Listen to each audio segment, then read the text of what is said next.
Bismillahirrahmanirrahim. Assalamualaikum warahmatullahi wabarakatuh.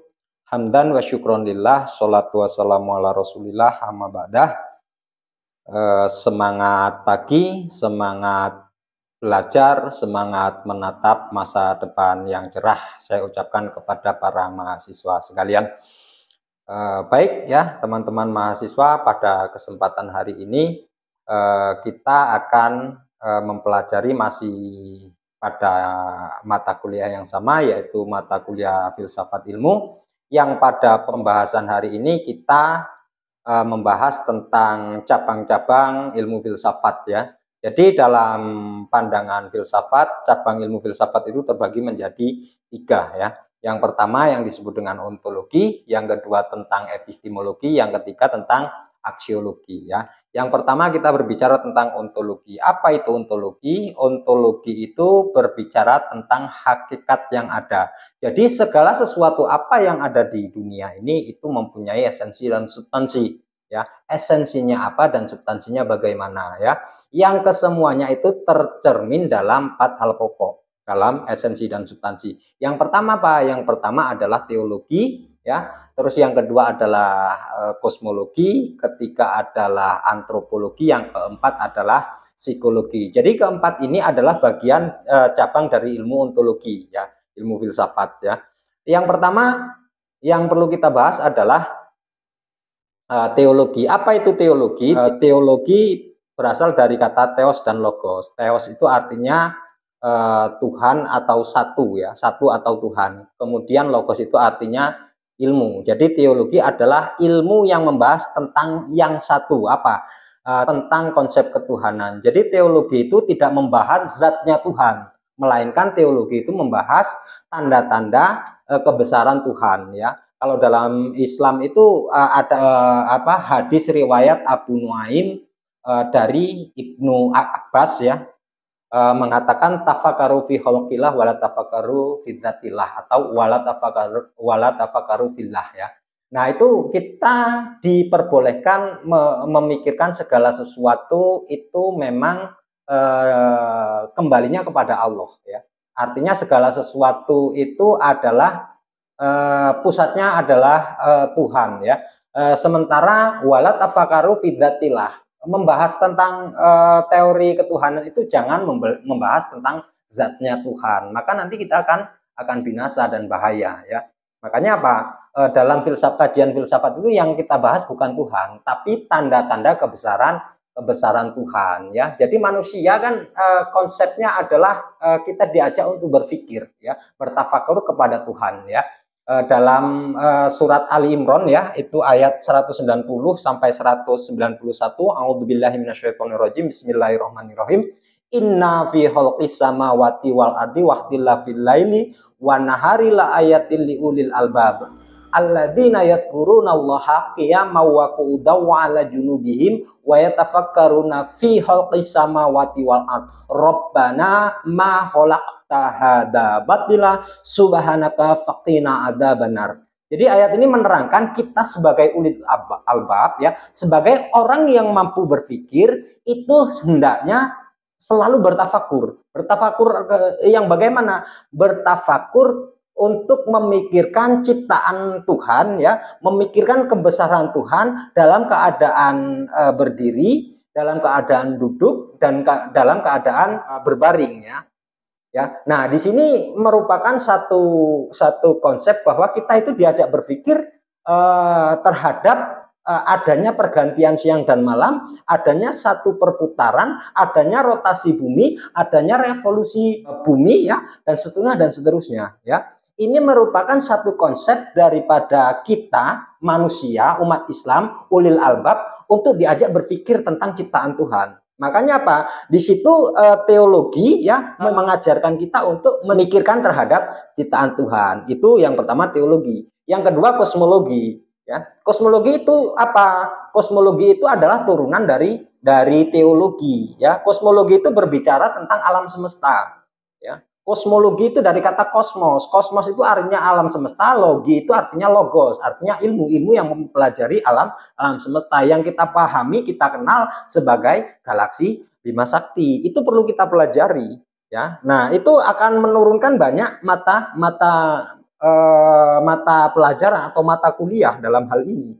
Ya, yang pertama teologi itu nanti lahir ilmu kalam ya, terus kemudian ilmu tasawuf ya, falsafah ketuhanan dan sebagainya. Ya, sementara kosmologi itu nanti ilmu-ilmu yang mempelajari tentang perbintangan ya, terus kemudian ilmu pengetahuan alam ya, terus kemudian biologi dan seterusnya ya. Itu berkaitan dengan kosmologi karena berbicara dengan berbicara kosmos, berbicara alam alam semesta. Dalam Quran juga disebutkan itu ya, dalam surat Yasin ya, yang bunyinya Bismillahirrahmanirrahim, lasansu yang bagi lahang tudrikal komaro walal lailus sabikun nahar wa kulung fi falakiyas bahun. Yang intinya adalah tidak mungkin matahari akan mendahului bulan dan bulan akan mendahului matahari. Wa kulung fi falakiyas bahun. Ya, kesemuanya berada pada garis edarnya masing-masing. Ya, terbukti ilmu pengetahuan tidak ada yang menyangkal bahwa garis edar matahari dan garis edar bulan itu sangat berbeda ya. Garis matahari sebagai pusat tata surya, bumi yang mengelilingi, sementara bulan itu adalah satelitnya bumi, bulan yang mengelilingi bumi. Makanya semua punya garis edar masing-masing. Itu sudah disebutkan oleh Allah di Al-Qur'an. Kita hanya suruh berpikir tentang itu ya. Terus kemudian ada turun lagi yang antropologi. Antropologi itu berbicara tentang manusia, tentang sisi sosial ya, tentang permasalahan-permasalahan sosial dan penyelesaiannya. Itu tentang antropologi. Yang selanjutnya tentang psikologi, kejiwaan manusia. Jadi manusia itu selain apa yang kita lihat sebagai jasad, ada yang namanya sebagai ruh atau jiwa, dan itu tidak bisa kita pelajari kecuali hanya dengan tanda-tandanya ya. Orang ini sehat nih, bagus nih ya. Terus kemudian ini punya sakit kejiwaan. Apa tanda-tandanya? Dia tidak umum dengan temannya. Nah, ada satu masalah ini berarti dalam kejiwaannya ya.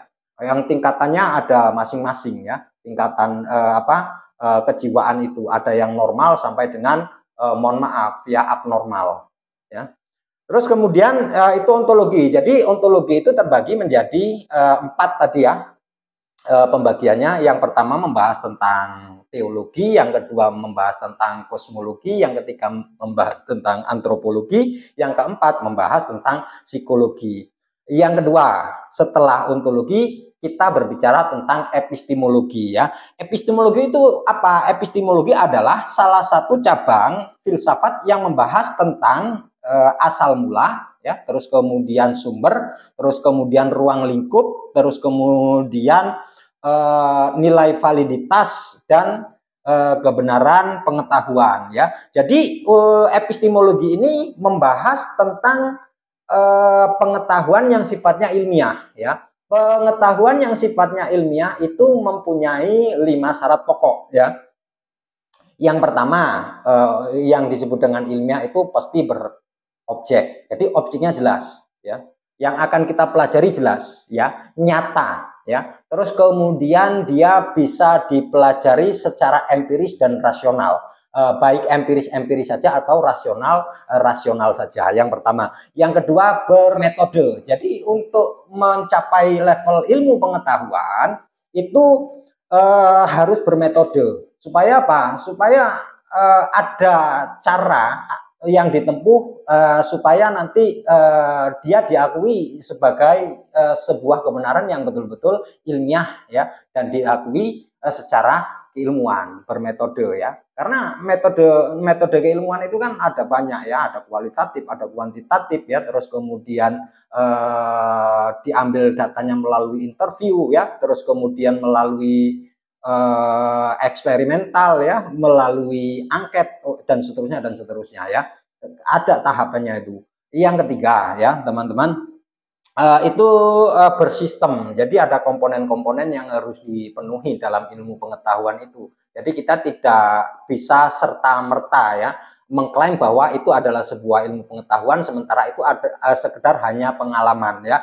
Makanya ada perbedaan antara ilmu pengetahuan dan pengetahuan. Kalau pengetahuan itu adalah segala apa yang kita tahu, itu namanya pengalaman. Sementara ilmu pengetahuan itu adalah ilmu yang tersusun secara sistematis, ya, terus kemudian diakui halayak ramai karena metodologinya jelas, ya.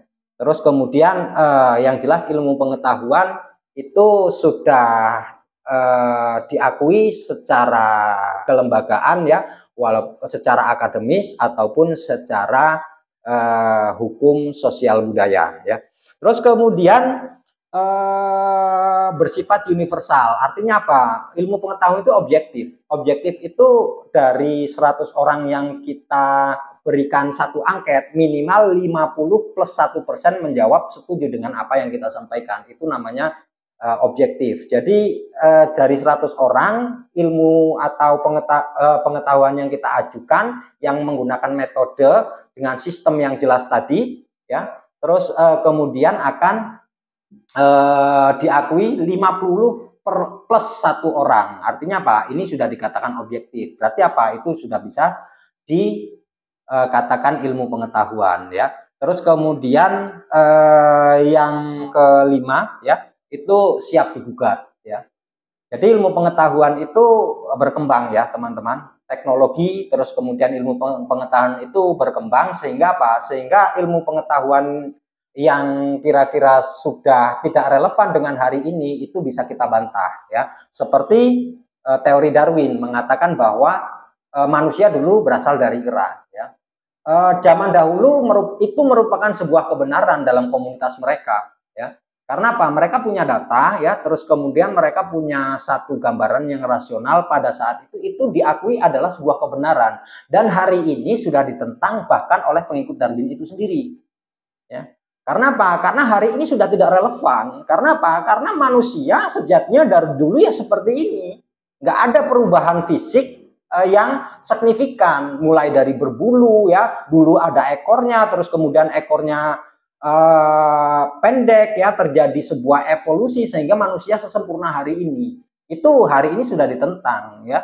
Bahkan pengikutnya saja menentang untuk teori Darwin ini, ya. Makanya apa? Siap digugat. Ya, ternyata terbukti teori Darwin itu banyak yang digugat hari ini, termasuk konsep tentang manusia, ya. Terus kemudian yang pertama, ya, ontologi, kedua epistemologi, yang terakhir adalah aksiologi. Apa itu aksiologi? Aksiologi berasal dari kata aksio dan logos, bahasa Yunani, ya. Aksio itu artinya nilai, sementara logos adalah ilmu. Ilmu yang mempelajari tentang nilai. Jadi aksiologi itu cabang ilmunya ada dua. Apa? Yang pertama etika, yang kedua estetika. Etika itu apa? Etika itu berkenaan dengan akhlak, moral, tingkah laku, ya, yang dibawa kepada ranah sosial. Itu namanya etika, ya. Ketika kita beretika, ketika kita mensepakati bahwa adat istiadat, terus kemudian etika, moral, tingkah laku menjadi sebuah kesepakatan bersama, maka itu tidak boleh dilanggar. Ketika kita melanggar apa yang sudah menjadi kesepakatan, siap-siap, satu dieliminasi secara administratif, yang kedua kita dieliminasi secara alamiah, ya. Sanksi itu ada dua, sanksi administratif dan sanksi sosial. Kalau sanksi administratif, penjara, keluar, selesai. Sanksi sosial itu akan terjadi seumur hidup, bahkan ketika kita sudah mati itu masih kena sanksi. Artinya apa? Kita sudah nggak ada pun masih dibahas, karena apa? Kita terkena sanksi sosial, makanya berat sekali. Nah, makanya salah satu fokus pembahasan daripada aksiologi itu adalah sisi etika, sisi akhlak, sisi moral, sisi tingkah laku, supaya apa? Kita bisa bertingkah laku yang baik, yang adil, ya. Terus kemudian yang bisa membawa kepada kemaslahatan, yang tidak melanggar norma-norma sosial, tidak melanggar norma-norma agama, ya. Karena itu adalah sebuah kesepakatan, ya, yang tertulis maupun tidak tertulis, ya. Jadi aksiologi itu yang pertama adalah etika, yang kedua, ya, itu adalah estetika, ya. Apa itu estetika? Estetika itu sama-sama nilai. Kalau tadi etika berbicara tentang akhlak, moral, tingkah laku, tapi kalau estetika itu berbicara tentang keindahan suatu benda, ya, nilai dari suatu benda, ya.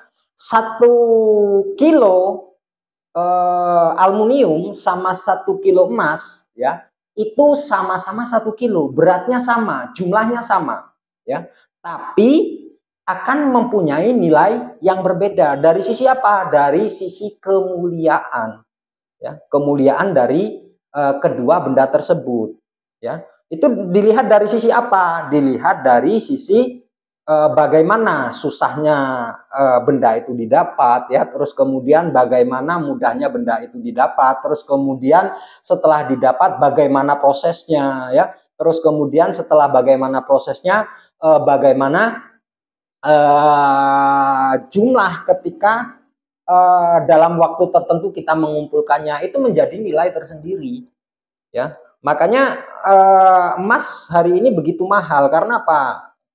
Carinya susah, ya, terus kemudian disebut dengan benda mulia, benda yang mempunyai estetik tinggi, ya, dan seterusnya dan seterusnya.